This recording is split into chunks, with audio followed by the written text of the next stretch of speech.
बिस्मिल्लाहिर्रहमानिर्रहीम बिस्मिल्लाहिर्रहमानिर्रहीम। अस्सलाम वालेकुम नाज़रीन, मैं हूं आपका मेज़बान मिर्ज़ा नदीम बेग। प्रोग्राम है views on news with Mirza Nadeem Baig में। नाज़रीन मोहतरम, आज एक बहुत ही अहम मालूमात आपके साथ शेयर करना चाहता हूं। चूँकि हम मायूरिया जो यहाँ पर साउथ एशिया से ताल्लुक़ रखने वाले लोग हैं, ख़्वाह वो पाकिस्तानी हो, बांग्लादेशी हो, भारतीय हो, हमारी ज़िंदगी के अंदर जो डिसिप्लिन है वो बहुत ही कम है। लिहाजा हम जो है इस डिसिप्लिन के ना होने की वजह से बहुत सी ऐसी गलतियां कर जाते हैं कि जो बाद में हमारे लिए बहुत ही बड़े मसाइल को जन्म देती हैं। अब मामूली सी गलतियां होती हैं और मामूली से काम होते हैं, लेकिन उनकी वजह से फिर कई लोगों को जो है बहुत सी परेशानियों का सामना करना पड़ता है। और बिलखसूस जो लेन देन के मामलात होते हैं, और लेन देन के मामलात खा वो अफराद से हों या वो बैंकों से हो, उसमें फिर जो है वो हमसे बहुत ही गलतियां सरजद होती हैं। तो इसके नतीजे में फिर ये होता है कि बाद में हमें जो है वो बहुत नुकसान उठाना पड़ता है। तो आज जो मैं आपके सामने मालूमात लेकर आया हूँ वो बैंकों से लेन देन से मुतल्लिक है। चूँकि हम जब बैंकों से लेन देन करते हैं तो उसके ज़िम्मन में बहुत एहतियात की ज़रूरत होती है, क्योंकि हम जो है उसके अंदर लापरवाही कर जाते हैं। बसा औकात ये है कि किसी के पैसे जो है वो हम अपने अकाउंट के अंदर ट्रांसफ़र कर लेते हैं, और वो इतनी बड़ी अमाउंट होती है कि बाद में हम उसको जो है वो क्लियर नहीं कर सकते। बाद में उसके जो है वो पूरे डॉक्यूमेंट नहीं दे सकते कि हमने वो कहाँ से हासिल की। और वहाँ पर ये कहना काफ़ी नहीं होता कि हम ये कह दें कि जी ये हमारे दोस्त ने हमें दिए हैं, तो ज़ाहिर बात है कि उसकी फिर पूरी मनी ट्रेल, जैसे कि पाकिस्तान में आपको मालूम है कि माली करप्शन के ज़िम्मन में सबसे अहम चीज़ जो है वो मनी ट्रेल है। फिर इसी तरह से एयरपोर्ट के ऊपर जाते हुए भी हमारे भाई जिस तरह की गलतियाँ करते हैं कि जब वहाँ पर वो जो पैसे ज़ायद निकल आते हैं या कम निकल आते हैं, तो उसके बारे में भी वो ऐसी गलत बयानियाँ करके अपने लिए परेशानियों के पहाड़ खड़े कर लेते हैं। जैसे कि वहाँ पर फिर बहाने किए जाते हैं कि जी ये मेरे दोस्त के पैसे हैं, ये मेरे रिश्तेदार के पैसे हैं, और फिर जो है वो खुद इतनी बड़ी परेशानी होती है कि वहाँ पर कईयों के गशी के दौरे जो है वो तारी हो जाते हैं। तो लिहाजा ऐसी कैफियत से हमें बचना चाहिए।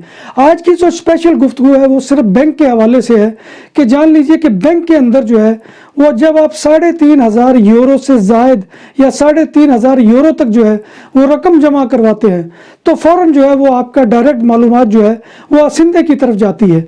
और असिंदा यानी कि महकमा टैक्स जो यहाँ पर है, इनकम टैक्स, उसके पास जाती है।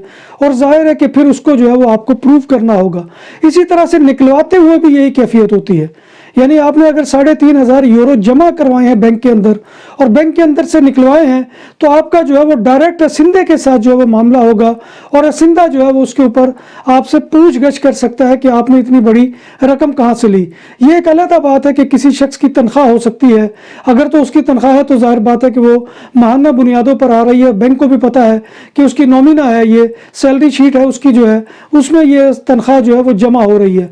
लेकिन जैसे मैं को आम आदमी है, जाहिर बात है कि जब उनके बैंक से इतनी बड़ी ट्रांजैक्शन होगी, और हमारे एतबार से तो ये छोटी होती है लेकिन बहुत बड़ी होती है। फिर इसी तरह से मामला ये है कि 500 यूरो का नोट जो है वो भी जब आप बैंक में जमा करवाते हैं तो असिंदों को फौरी तौर पर उसका भी जो है मैसेज आता है, या वो फ़ौरन जो है बैंक वो मुत्तला करता है, क्योंकि 500 यूरो का नोट जो है वो बहुत बड़ी रकम है यहाँ के एतबार से। और उसका जब हम उसमें लेन देन करते हैं तो उसके ऊपर भी जाहिर है कि हमें प्रूव करना पड़ता है कि हमने ये 500 यूरो का नोट जो है ये कहाँ से हासिल किया है।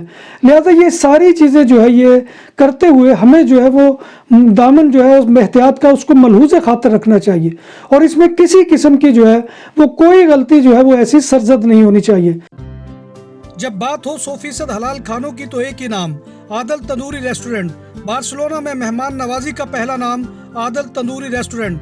बर्रे सगीर के रवायती हलाल खानों का मरकज, ग्रिल, तंदूरी रोस्ट, चिकन और मटन टिक्का, सब्जियां और तड़के वाली दालें, रसमलाई और फालूदा। कारी अब्दुर्रहमान की फखरिया पेशकश गरीबो अमीर के लिए। बार्सिलोना के कल्ब में वाक़े आदल तंदूरी रेस्टोरेंट का ये इस्ते नंबर 9 नेज़्द दरासाना हॉस्पिटल बार्सिलोना। इसी तरह से फिर हमारे यहाँ पर लेन देन का मामला होता है। बसा औकात हमने एक दुकान ख़रीदी या दुकान जो है वो किस्तों पर ली, کرائے پر لی تو اس کے بعد ہمیں اس کے جو ہے وہ 3 کرائے بھرنے ہیں اور وہ رقم 3000 یورو سے زائد بن رہی ہے. تو ہمارے کیا ہوتا ہے کہ ہم وہ 3000 یورو کی رقم جیب میں ڈال کر چل پڑتے ہیں اور وہاں پر جو ہے وہ ایجنسی والے کو یا ڈائریکٹ اگر ہمارا دکان کے مالک سے معاملہ ہے تو ہم اس کو جو ہے وہ 3000 یورو کی رقم پیش کرتے ہیں. تو یہ بھی جو ہے یہاں کے اعتبار سے انلیگل ہے, کیونکہ آپ نے جو بھی ٹرانزیکشن 3000 یورو کی ہوگی وہ آپ نے بائی بینک کرنی ہے, بینک کے ذریعے سے ہونی چاہیے, کیونکہ وہ ایک آپ کے پاس پروف بھی ہوتا ہے اور یہاں کا لیگل وے بھی ہے. لہٰذا ہم آپس میں دیسی بندے تو ایک دوسرے کے ساتھ اس طرح کا لین دین جو ہے وہ زبانی کلامی کر لیتے ہیں, لیکن یہ بہت ہی جو ہے وہ سمجھنے کی باتیں ہیں اور احتیاط کی باتیں ہیں, اور اس کا جو ہے وہ ہمیں نقصان بھی ہو سکتا ہے کیونکہ ہمیں بعد میں پروف کرنا ہوگا کہ ہم نے وہ رقم کہاں دی, کس طرح دی. جیسے آج ہی صبح میرے ایک دوست کا فون آیا, انہوں نے ارائیگو سوسیال کے کنٹریکٹ کے لیے جو ہے وہ ایک شخص کو 4000 سے زائد جو ہے وہ یورو کی رقم دی, اور اب وہ شخص جو ہے وہ انکاری ہے کیونکہ اس کانٹریکٹ کے اوپر ان کے پیپر جمع ہی نہیں ہو رہے. جب وہ اس سے مانگتے ہیں, مانگنے کے بعد ظاہر ہے وہ انکاری اس لیے ہے کہ وہ بائی ہینڈ دی ہے, اس کا کوئی پروف نہیں ہے.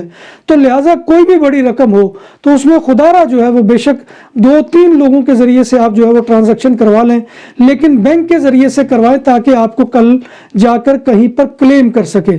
تو لہٰذا یاد رکھنے کی ضرورت یہ ہے کہ 3500 یورو سے زیادہ رقم نکلواتے ہوئے بھی احتیاط سے کام کرنا ہے. آپ کے پاس اس کے پوری جو ہے ڈاکومنٹیشن ہونی چاہیے کہ آپ نے رقم کس مقصد کے لیے نکلوائی ہے اور کس مقصد کے لیے جمع کروائی ہے. جمع کرواتے ہوئے بھی یہی جو ہے اصول ملحوظ خاطر رکھا جائے گا.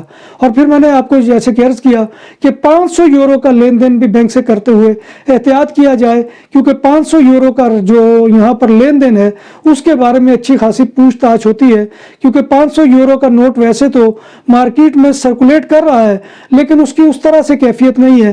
تو لہٰذا یہ چیز بھی جو ہے یہ ہمیں رکھنا چاہیے. اور جب کسی سے لین دین کرتے ہیں تو اس میں بھی یاد رکھنے کی یہ بات ہے کہ اس کو بینک کے ذریعے سے کیا جائے, کبھی بھی افیکٹو ہو یعنی نقد نہ کیا جائے. اس کا نتیجہ پھر یہ نکلتا ہے کہ ہمیں بعد میں پریشانی کا سامنا کرنا پڑ سکتا ہے. لہٰذا یہ ساری چیزیں ملحوظ خاطر رکھیں. اور ہاں, ایئرپورٹ پر جاتے ہوئے بھی 9999 یورو اگر آپ کے پاس ہیں تو آپ کو اس کے لیے کوئی دلیل دینے کی ضرورت نہیں, کیونکہ یہ لیگل ہے. لیکن آپ کو اس وقت گھبراہٹ کا جو عالم آپ کے اوپر طاری ہوتا ہے یا وہ جس طرح سے پوچھ تاچھ وہاں پر پولیس کرتی ہے, اس کے بعد جیسے آپ اپنا ٹیمپرامنٹ کھوتے ہیں تو ظاہر بات ہے کہ وہ اس کا پھر فائدہ اٹھاتے ہیں. لیکن اگر آپ کے پاس اتنی رقم ہے 10,000 یورو تک, تو آپ کو اس پہ کوئی جو ہے وہ کسی قسم کا معاملہ نہیں, کیونکہ یہ لیگل ہے. لیکن آپ کا جو ہے وہ اپنا کانفیڈنس ہونا چاہیے. اگر اس موقع پر پوچھ تاچھ پر آپ جو ہے وہ نہ پروو کر سکیں تو آپ ظاہر بات ہے کہ پھر وہ ٹیمپرامنٹ کھو بیٹھتے ہیں. حالانکہ وہ روک نہیں سکتے آپ کو اس رقم پر آپ کو جانے دیں گے. لہٰذا یہ ہے کہ اس سے زیادہ رقم جو ہے وہ نہیں لے کر جانی. اگر لے کر جانی ہے تو پھر بینک سٹیٹمنٹ اس کی ساتھ ہونی چاہیے. لیکن اگر 10,000 کی لمٹ یعنی 9,999 یورو کی آپ کے پاس رقم ہے تو اس کے لیے کسی خستفکانتے یا کسی رسید کی کوئی ضرورت نہیں ہے. ناظرین محترم, یہ آج کی معلومات تھی. لہٰذا کوئی بھی لین دین کرتے ہوئے احتیاط کریں. امید ہے کہ آپ کو یہ موضوع پسند آئے گا اور ایسے ہی موضوع لے کر میں آپ کی خدمت میں حاضر ہوتا رہتا ہوں. آپ سے گزارش یہی ہے کہ آپ ہمارے channel BBC update T V کو سبسکرائب کریں, اس کے پروگرام کو لائک کریں, شیئر کریں اور کمنٹ باکس میں آ کر کمنٹ کرنا مت بھولیے. اور دوسرا, اللہ تبارک و تعالیٰ سے دعا ہے, خاص طور پر میرے لیے بھی دعا کیجیے کہ اللہ تبارک و تعالیٰ مجھے صحت و تندرستی عطا فرمائے. چونکہ میں نے کل بھی عرض کیا تھا کہ میں ابھی تک علیل ہوں, تو اللہ تبارک و تعالیٰ سے دعا کیجیے کہ وہ مجھے بھی اور مجھ سمیت تمام بیماروں کو, خواہ وہ کسی بھی مرض کے اندر مبتلا ہے, اللہ تبارک و تعالیٰ انہیں جو ہے صحت کاملہ عاجلہ عطا فرمائے اور ہمارا خاتمہ ایمان کے اوپر کرے. اور روز محشر ہمیں نبی کائنات صلی اللہ علیہ وآلہ وسلم کی شفاعت اور زیارت نصیب فرمائے. اور اللہ تبارک و تعالیٰ ہمیں رمضان کی ساعتیں اور عبادتیں جو ہے اور اس کی برکتیں جو ہے وہ سمیٹنے کی توفیق عطا فرمائے. اسی دعا کے ساتھ اپنے میزبان مرزا ندیم بیگ کو اجازت دیجیے. انشاءاللہ کل پھر کسی نئے موضوع اور نئے جو ہے پروگرام کے ساتھ آپ کی خدمت میں حاضری ہوگی. تب تک اللہ حافظ.